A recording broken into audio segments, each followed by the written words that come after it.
5 चुड़ैल बहुओं की चांडाल सास। चुड़ैल सास बहू को तो लड़ता हुआ आपने हर जगह देखा होगा, पर क्या आपने उन्हें कभी यमलोक में यमराज के सामने लड़ता हुआ देखा है? अगर नहीं तो जानने के लिए दिलचस्प चुड़ैल सास बहू की नोक झोंक देखने के लिए बने रहिए। यमलोक में मोहना नाम की एक ऐसी चुड़ैल सास थी जिसने अपनी 5 सीधी सादी चुड़ैल बहुओं के नाक में दम कर रखा था। सुबह होते ही वो चीखते हुए कहती है, करिश्मा, रागिनी, स्वरागिनी, ईशा, समीरा, 5 की 5 बहुएं जहाँ भी जैसे भी हो फौरन मेरे सामने खड़ी हो जाओ। अरे अरे, न जाने अब क्या हो गया जो माँ जी इतना चिल्ला रही हैं। चलो जल्दी से सब। ईशा कहाँ है? वो तो सो रही है, पर माँ जी की आवाज से वो भी आ जाएगी। 5 की 5 चुड़ैल बहू अपनी चांडाल सास के सामने डर के खड़ी हो जाती हैं। एक के हाथ में करछी होती है, दूसरे के हाथ में पोंछा, एक के हाथ में झाड़ू और एक तो सोकर आधी नींद में खड़ी थी और कहती है, क्या हुआ माँ जी? क्यों सुबह सुबह कौवे की तरह चिल्ला रही हो? मर गए अब तो ये इसने क्या बोल दिया। ईशा बहू, तेरी हिम्मत कैसे हुई ऐसा मुझे बोलने की? होश में आ जा। माँ जी अभी उठ जाएगी वो। अरे जेठानी जी, मैं उठी हूँ, अब माँ जी के उठाने की बारी है। ए बुढ़िया चांडाल सास, ये देखा है जब ये 2.5 किलो का हाथ पड़ता है ना तो आदमी उठता नहीं, उठ जाता है। लगता है अभी तक होश में नहीं आई है। अब मैं इसे बताती हूँ, 100 ग्राम का हाथ नहीं है और मुझे 2.5 किलो का डायलॉग दे रही है।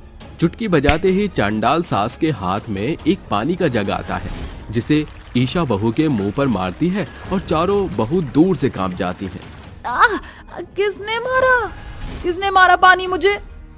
तेरी चांडाल बुढ़िया सास ने। यही बोल रही थी ना तू मुझे? और क्या कह रही थी? 2.5 किलो का हाथ मारेगी, उठाएगी मुझे, अभी बताती हूँ। ये कहते ही चुड़ैल सास अपनी चुड़ैल ईशा बहू को जादू से ऊपर नीचे करके पटक कर छोड़ देती है और वो कहती है, कौन है? कोई बचाओ। मम्मी जी, इसे छोड़ेंगे नहीं, जवाब ही ऐसा दिया है।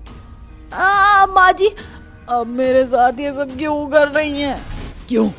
तूने मुझे अभी नींद में जवाब दिया। माफ कर दीजिए माँ जी। ये चुड़ैल महारानी तो सो रही थी और तुम चारों क्या कर रही हो? किसी को जरूरत नहीं कि वो मुझे चाय दे। माफ कीजिएगा माँ जी, चाय बस लाने ही वाली थी। चुड़ैल सास की एक डांट पर 5 फटाफट रसोई में काम करने लगती हैं। थोड़ी देर बाद जब 5 बहू उसके लिए खाना बना देती हैं, तो बड़ी बहू करिश्मा कहती है, माँ जी खाना बन गया है। खाने में तंदूरी चिकन, मटर पुलाव, पाव भाजी, मीठे में रसगुल्ले बने हैं। हम 5 ने मिलकर बनाए हैं। आप क्या खाना पसंद करेंगी? पहले ये इतना सारा अटरम शटरम बना तो लिया, पैसे क्या पेड़ पर उगते हैं? मेरे बेटे मेहनत करके लाते हैं और रोज तुम खीर पूरी पकवान बना देती हो। सब ला के दो मेरे लिए। जी माँ जी। 5 बहुएं उसके लिए खाना लगाती हैं, जिसे खाकर वो कहती है, आए हाय नास पिटी करम जलियों, ऐसे बनाते हैं खाना? अरे सारा बर्बाद कर दिया ना। पुलाव में नमक मिर्च है, पाव भाजी में बटर नहीं है, तंदूरी चिकन में चिकन नहीं है, और तुम 5 के अंदर दिमाग नहीं है। ऐसे घर चलाओगी 5 बहुएं मेरी? तुम ऐसे नहीं मानोगी। जानती हो ना यमलोक है ये, तो सजा भी मिलकर ही रहेगी। नहीं नहीं माँ जी, ऐसा मत कीजिए। पिछली बार भी आपने बहुत खतरनाक सजा दी थी, इस बार छोड़ दीजिए। हाँ माँ जी, माफ कर दीजिए। माँ जी दोबारा से अच्छा सा खाना बना देंगे। नहीं, अब तुम्हें करंट के झटके लगने से कोई नहीं रोक सकता। तभी चुड़ैल सास चुटकी बजाते ही अपनी 5 बहू को कुर्सी पर बांधकर बैठा देती है।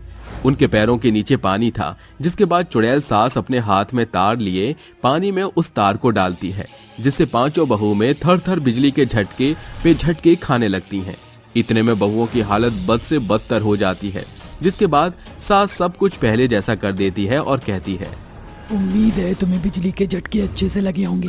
आइंदा से खाना अच्छे से बनाना।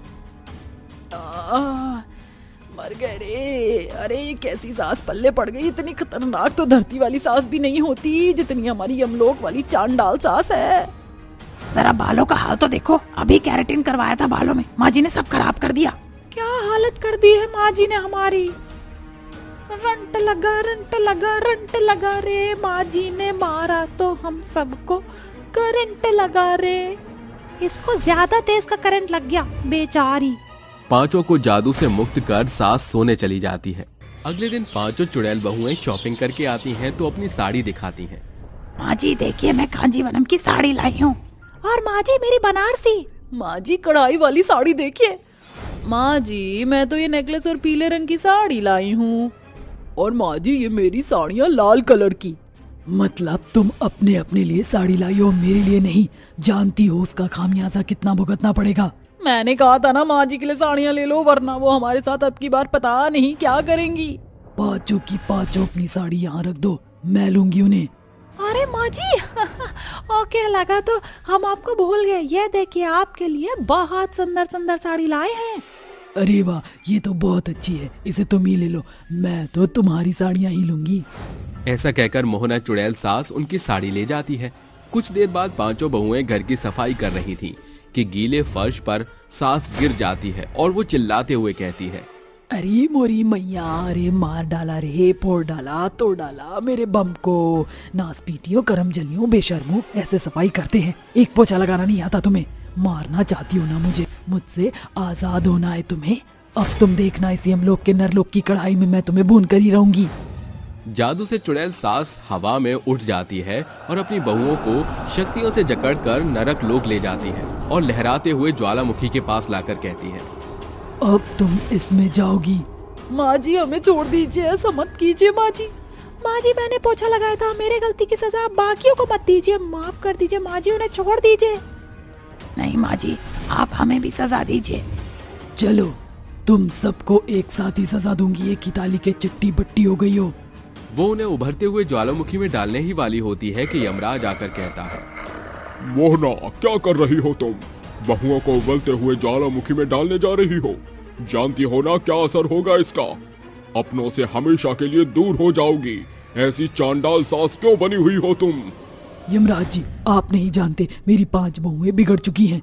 उन्होंने मुझे गिरा दिया भी। खाना नहीं बना पाती, कभी कुछ, और अब छोड़ूंगी नहीं मैं। जरा अपनी 5 चुड़ैल बहुओं के आंसुओं को देखो।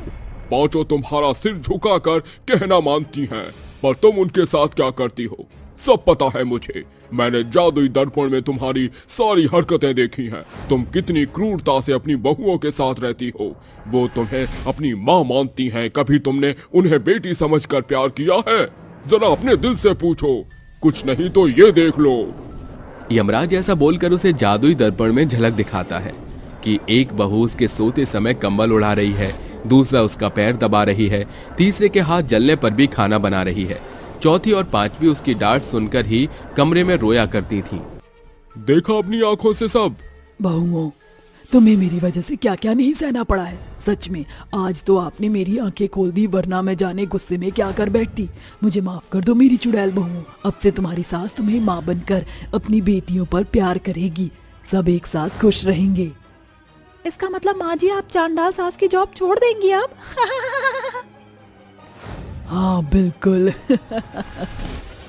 चलो, अंत भला तो सब भला। अब सब खुश रहना। इस तरह चांडाल चुड़ैल सास अपनी 5 चुड़ैल बहुओं के साथ घूमने जाती है और प्यार से खुशी खुशी रहने लगती है। एक घर में सुमित्रा नाम की चुड़ैल साथ रहती थी। उसके 5 भूतिया बेटे थे। वो बहुत बूढ़ी हो गई थी, इसलिए वो 5 बेटों की एक साथ शादी करने का तय करती है और उनके लिए सहरे और शेरवानी लेकर आती है। तभी उसके 5 भूतिया बेटे आकर कहते हैं, अरे माँ, 5-5 शेरवानी सहरे किस लिए? हाँ माँ, ये सब बेचने जा रही हो क्या कहीं? अरे नालायक, मैं तुम 5 की शादी करने वाली हूँ। इसे बेचकर पैसों का अचार डालूंगी क्या? तुम 5 काफी नहीं हो कमाने के लिए? अरे हाँ भाई, माँ बिल्कुल ठीक कह रही है। शादी कर लेनी चाहिए अब हम सबको। माँ अकेले रहकर कितना परेशान रहती है। घर में भी हमारे जाने के बाद बोर हो जाती होगी। ये बात तो तुमने बिल्कुल ठीक कही बिरजू। ये लो, कुछ चुड़ैल लड़कियों की फोटो छाटी है। अपनी पसंद की बहू देखकर बता दो मुझे कैसी है। 5 भूतिया बेटों को अपनी पसंदीदा लड़की पसंद आ जाती है और एक साथ वो कहते हैं, माँ तुम्हारी चुड़ैल बहुएं बहुत खूबसूरत हैं। हम शादी करने के लिए तैयार हैं।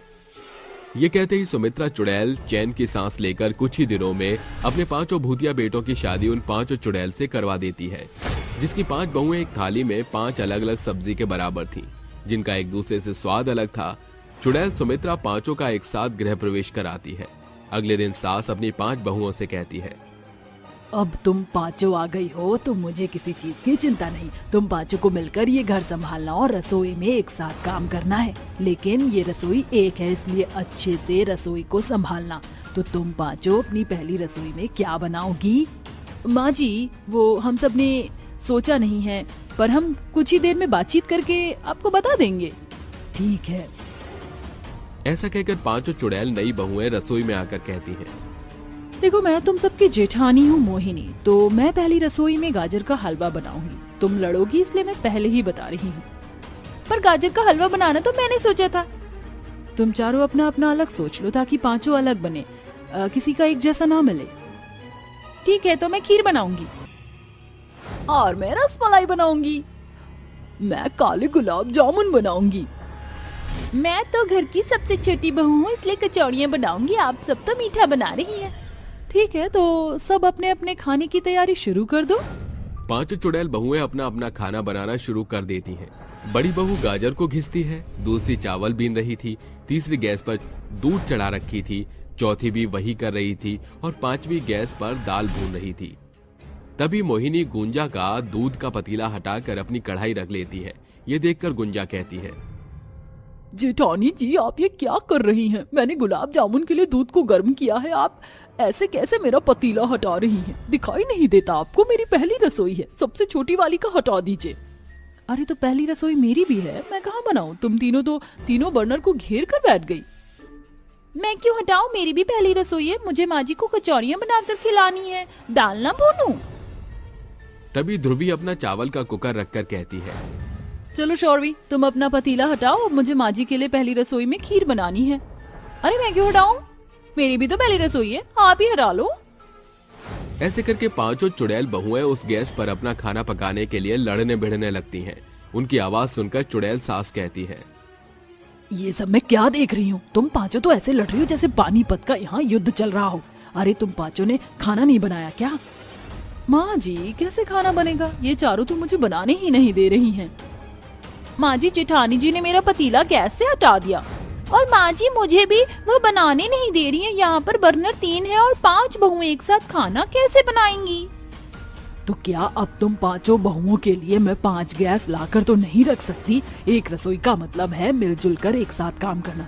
जब तक छोटी बहू तू कचौड़ी में दाल भर रही है, जब तक बोलेगी इतने में दोनों बहुएं अपने गाजर के हलवे को पका लो और एक खीर को पका लो, और उसके बनने के बाद तुम दोनों अपनी मिठाई बना लो। अगर शांत मन से काम करोगी तो ही हो पाएगा। अपनी चुड़ैल जात इस घर में मत दिखाओ। ठीक है माँ जी, अब हम मिल बांट कर काम करेंगे।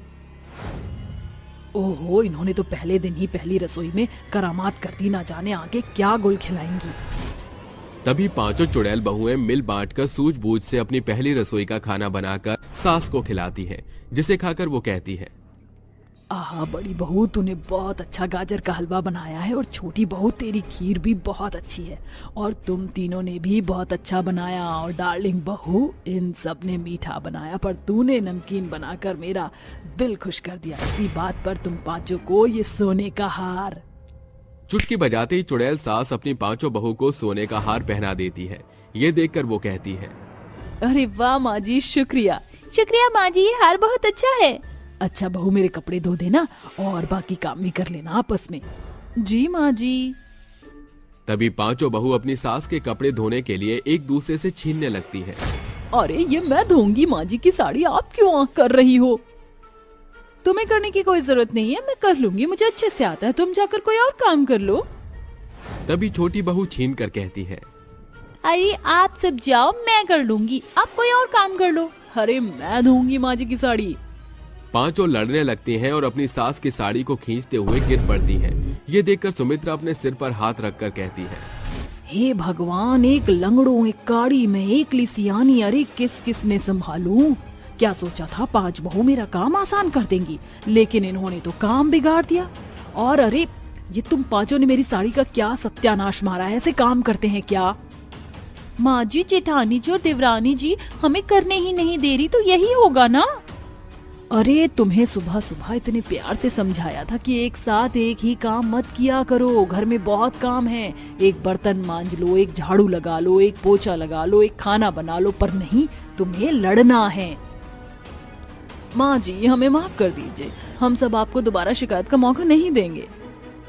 ऐसा कहकर चुड़ैल सास चली जाती है। वक्त गुजरता है, पांचों चुड़ैल रसोई में लड़ झगड़ कर तीनों टाइम का खाना बनाती है। तो कभी करछी से लड़ती हैं तो कभी बेलन से। ऐसे में एक बार सास का खाना ठंडा हो जाता है, जिसके बाद वो उन्हें बहुत सुनाती है, पर पांचों बहुएं ऐसी ही रहती हैं। फिर एक बार गुस्से में वो कहती हैं, बहुत हुआ, तुम पांचों ऐसे नहीं सुधरोगे। अगर तुम पांचों एक साथ मिलकर रसोई नहीं संभाल सकती तो अब से अलग अलग रहोगी। एक दिन बड़ी बहू, दूसरे दिन छोटी बहू, फिर तीसरे दिन तीसरी बहू, ऐसे एक एक करके रसोई संभालना, समझी? जी माँ जी। ध्रुवी चुड़ैल बहू अकेले खाना बनाते हुए कहती है, यार जेठानी जी, देवरानी जी तो लड़ झगड़ कर ही सही, लेकिन एक साथ काम करते थे, अकेले तो मन ही नहीं कर रहा। दिल दे दिया है, जान तुम्हें देंगे, लड़ाई नहीं करेंगे हम। माँ जी आपकी कसम, आपकी कसम। वही कपड़े सुखाते हुए डार्लिंग और गुंजा चुड़ैल बहू कहती है, दीदी ऐसे बहुत बोर हो गया है, हम एक साथ काम करते थे तो ही अच्छा लगता था, माँ जी ने अलग कर दिया तो सच कहूँ तो मुझे भी अच्छा नहीं लग रहा। ऐसा करते हैं, हम पांचों रसोई में जाकर उसकी मदद करके नाच गाना करते हैं। जिठानी की बात मानकर सब ध्रुवी के पास आकर एक बहू सिर पर पतीला पहनती है, दूसरे के हाथ में 2 चमचे होते हैं, तीसरे के हाथ में बेलन और एक कढ़ाई को ढोलक बनाकर वो कहती है, ध्रुवी हम आ गए, हम तुम्हें बोर नहीं होना पड़ेगा। देखो देखो शाम है बड़ी दीवानी, धीरे धीरे बन जाए न कोई कहानी। दिलबर है, दिलकश है, दिलदार नजारे हैं, आज जमीन पर उतरे कितने सितारे हैं। अटलो होश में निदानम, हम है दिल है और जानम, बस दीवानगी दीवानगी दीवानगी है। पांचों चुड़ैल बहुएं एक साथ रसोई घर में नाच गा रही थीं। ये देखकर सास कहती है, क्यों तुम पांचों एक साथ एक रसोई में कैसे आ गई? तुम तो लड़ाई करती थी, अब नाच गाना कर रही हो, चाहती क्या हो आखिर? माँ जी हम समझ गई हैं कि हम पांचों की खुशी एक साथ एक रसोई में रहने में है, हम 5 मिलकर बैठकर काम करेंगी। खुश रहो तुम पांचों, मुझे तुमसे इसी चीज की उम्मीद थी। इसके बाद पांचों चुड़ैल मिल बांटकर घर का सारा काम खुशी खुशी करने लगती हैं। जमनपुर नामक एक गांव था जहां रूबी अपने पति रमेश और अपने बच्चे गोलू के साथ गरीबी में भी बड़ी खुशी से रह रही थी। कम रोजी रोटी में भी दोनों किसी तरह गुजारा चलाया करते थे। एक दिन रमेश का बचा कुचा काम भी उस पर झूठा इल्जाम लगाकर छीन लिया गया। वो बेतहाशा घर आकर कहता है, रूबी जरा एक गिलास पानी देना। ये लीजिए पानी। अरे आप इतना उदास क्यों हैं? क्या हुआ? अरे क्या बताऊं तुझे, गोविंद ने मुझ पर बोरी चुराने का आरोप लगा दिया। मालिक ने मेरी बात मानी नहीं और मुझे वहां से निकाल दिया। अब मैं कैसे घर चलाऊंगा? उससे बड़ी बात, मैं गोलू का खर्चा कैसे उठाऊंगा? आप चिंता मत कीजिए, यहाँ नहीं तो कहीं और सही, आपको काम जरूर मिलेगा। कहने से क्या होता है, अभी हमारे पास तो कुछ पैसे भी नहीं है जो कल का भी खर्चा चला सके। मैं हूँ ना, मैं कुछ ना कुछ इंतजाम कर लूंगी। अरे गोलू को भूख लग रही है, मैं जरा उसे खिचड़ी दे देती हूँ। रूबी अपने 3 साल के बच्चे को अपने हाथ से खिचड़ी खिलाती है। 4 दिन बीत जाते हैं, रमेश को कहीं काम नहीं मिलता। फिर रूबी अपने बच्चे को रमेश के सहारे छोड़कर जाते हुए कहती है, रमेश जी आप गोलू का ख्याल रखना। मैंने एक जगह अपनी बात करी थी ना, मुझे खाना बनाना, कपड़े धोने का काम मिल गया, तो मैं वहाँ जाया करूंगी और शाम को आया करूंगी। बस जब तक आप गोलू को किसी तरह संभाल लेना। क्या दिन आ गए हैं मेरे कि मुझे घर पर बैठकर गोलू को संभालना पड़ गया और तुम काम के लिए जा रही हो। मैं अच्छा पति बिल्कुल नहीं हूँ। आप ऐसा मत सोचिए रमेश जी, सारी जिम्मेदारी आपकी थोड़ी है। एक पत्नी और माँ होने के नाते मेरे भी कुछ कर्तव्य बनते हैं। आपने अपनी जिम्मेदारियों को हमेशा से निभाया है, अब थोड़ा मुझे भी करने दीजिए। गोलू बेटा बाय, ख्याल रखना अपना। मम्मा थोड़ी देर में शाम को आ जाएगी। रमेश जी आप इसे 3 बजे दलिया खिला देना। ठीक है, ठीक है।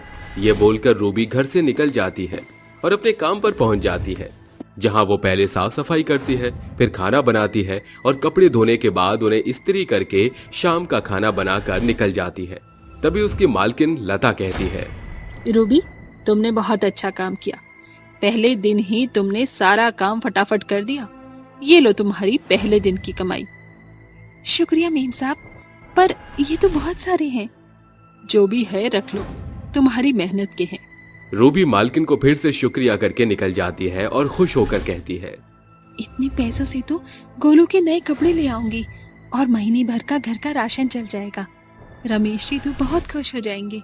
ये कहते हुए रूबी जा ही रही थी कि इतने में एक ट्रैक्टर उसे जोर से टक्कर मार देता है, जिसके बाद रूबी बेहद बुरी हालत में होती है। उसके सिर से काफी खून बह जाता है और वो आते जाते लोगों से मदद मांगते हुए कहती है, सुनिए, कोई मेरी मदद कीजिए।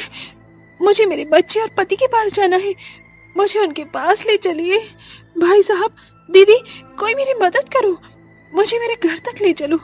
मेरा बच्चा मेरी राह देख रहा है। रूबी अपनी बची कुची सांसों से लोगों से मदद मांगती है, लेकिन आता जाता हर शख्स उसे उसी हाल में छोड़कर चला जाता है। गांव का कोई आदमी उसकी मदद नहीं करता। इतने में रूबी दम तोड़ देती है और अधूरी इच्छा से वो एक चुड़ैल बन जाती है। इन लोगों ने मेरे साथ बिल्कुल ठीक नहीं किया, किसी को भी मैं छोड़ूंगी नहीं। बहुत तड़पाया है मुझे, एक से एक सबसे बदला लूंगी। बदले की आग में चुड़ैल गांव के लोगों को मारने पहुंच जाती है। सबसे पहले वो ट्रैक्टर वाला आदमी को मार डालती है। मार डाला तुझे आज मैंने, तुझे मार कर भी मुझे चैन नहीं आ रहा। अभी तो मैं सभी को मारूंगी। ये कहते ही चुड़ैल हर उस इंसान को मारती है जिसने उसकी मदद नहीं की थी। वो एक एक करके कुछ लोगों को मार डालती है। फिर वो एक औरत की गर्दन पकड़कर कहती है, अगर उस वक्त तुम मेरी जरा सी मदद कर देती तो क्या हो जाता, लेकिन नहीं। अब तुम्हें भी तो पता चले, जैसा मेरा परिवार अधूरा रह गया, उसी तरह तुम्हारा परिवार भी तड़पेगा। छोड़ो छोड़ो, मुझे जाने दो, मुझे माफ कर दो। किसी को मरता हुआ छोड़ दो, तुम्हें भी तो पता चले। अब तुम भी तड़पती रहना। ये बोलते ही चुड़ैल उसे मार डालती है, जिसके बाद मरते हुए वो भी अपनी गिनी चुनी सांसें लेती है और मर जाती है।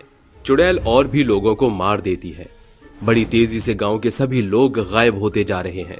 चुड़ैल के खौफ से डरकर गांव के सभी लोग सरपंच के पास पहुंच जाते हैं और उससे शिकायतें करते हैं, जिसके बाद गांव वाले चुड़ैल के पास मशाल लेकर जाते हैं, जहां चुड़ैल एक नदी के किनारे आदमी की गर्दन पकड़े हुए खड़ी होती है कि गांव वाले उसे आग दिखाकर डराते हैं। चुड़ैल इतनी शक्तिशाली नहीं होती कि वो गांव वालों का एक साथ सामना कर पाए। काली चुड़ैल, छोड़ दे इस आदमी को, वरना हम तुझे इस मशाल से जलाकर राख कर देंगे। अगर मेरे पास कोई भी आया तो मैं इस आदमी को इसी वक्त मार डालूंगी। अरे गांव वालों, सरपंच साहब, अरे मुझे बचा लो, ये चुड़ैल मुझे मार डालेगी। कितने भी बचाने की गुहार लगा ले, लेकिन मैं तुझे मार ही डालूंगी। तूने इसे नहीं छोड़ा तो हम सच में तुझे जला देंगे। तू जिद्दी है तो मैं भी जिद्दी हूँ। चुड़ैल की बात सुनकर सरपंच विराट को इशारा करता है। तभी विराट मशाल से चुड़ैल के हाथ पर मारता है, जिससे चुड़ैल उस आदमी को छोड़ देती है और वो नदी में गिर जाती है। साथ ही विराट उस आदमी को बचा लेता है। तभी डूबती हुई चुड़ैल को सरपंच कहता है, लगता है तुझे आग और पानी से डर लगता है, अब तो उसी में डूबकर दोबारा मर जाएगी। चलो गांव वालों, यहाँ से चलते हैं, कोई इसकी मदद नहीं करेगा। हाँ हाँ चलो सब, वरना ये फिर आकर मार देगी। बचाओ बचाओ, कोई मुझे बचाओ, मैं डूब रही हूँ। चुड़ैल होने के बाद मेरे पर इतनी शक्तियाँ नहीं है कि मैं यहाँ से बाहर आ सकूं। जहाँ एक तरफ चुड़ैल डूब रही थी, उसी जगह 4-5 बच्चे बारिश में भीगते हुए एक दूसरे से कहते हैं, अरे मिंटू, मेरे शरीर में तो बहुत खुजली हो रही है। कैसी बारिश हुई है, इसने तो मुझे बंदर ही बना दिया। चिंटू, मुझे भी बंदर जैसा ही लग रहा है। अरे खुजली खुजली क्या कर रहे हो, वो तो मुझे भी हो रहा है। ऐसा करते हैं, इस नदी में नहा लेता है, इस नदी के पानी से हमारी खुजली खत्म हो जाएगी। भोपाल के बच्चे, तूने तो बिल्कुल सही कहा, चलिए फिर एक साथ छलांग लगाते हैं। पर तूने सही नहीं कहा, मैं भोपाल नहीं गोपाल हूँ। चलो उतरो पानी में। सारे छोटे बच्चे उस नदी में छलांग लगाकर मस्ती करते ही हैं कि उन्हें एक डूबती औरत नजर आती है। अरे दोस्तों, लगता है कोई आंटी डूब रही है, चलो उन्हें बचाते हैं। हाँ चलो बचाते हैं। ये बोलते ही वो बच्चे उसे बचाने जाते हैं। चुड़ैल भारी होती है, लेकिन किसी तरह बच्चे उससे किनारे तक ले आते हैं और जब उसकी शक्ल देखते हैं तो वो डर जाते हैं। तभी चुड़ैल होश में आती है। मैं कहाँ हूँ? क्या मेरी मदद तुम बच्चों ने की है? अरे आप तो बहुत डरावनी आंटी हैं। हाँ, पर तुम छोटे छोटे बच्चों ने मेरी जान बचाई, उसके लिए बहुत शुक्रिया। सही कहते हैं लोग, बच्चे भगवान का रूप होते हैं, लेकिन बड़ों में तो इंसानियत नाम की चीज ही नहीं है। वो तो मुझे यहाँ धकेल कर चले गए, ना मेरी तब मदद की और ना अब की। लेकिन तुम बच्चे बहुत अच्छे हो, तुम्हारी अच्छाई देखकर मुझे लगता है मुझे यहाँ से जाना चाहिए। कोई बात नहीं चुड़ैल आंटी, मम्मी पापा कहते हैं हमेशा सबकी मदद करनी चाहिए, चाहे वो कैसा भी हो। हाँ बच्चों। इस तरह चुड़ैल बच्चों को खाने पीने की चीजें तोहफे में देकर हमेशा के लिए मुक्त हो जाती है।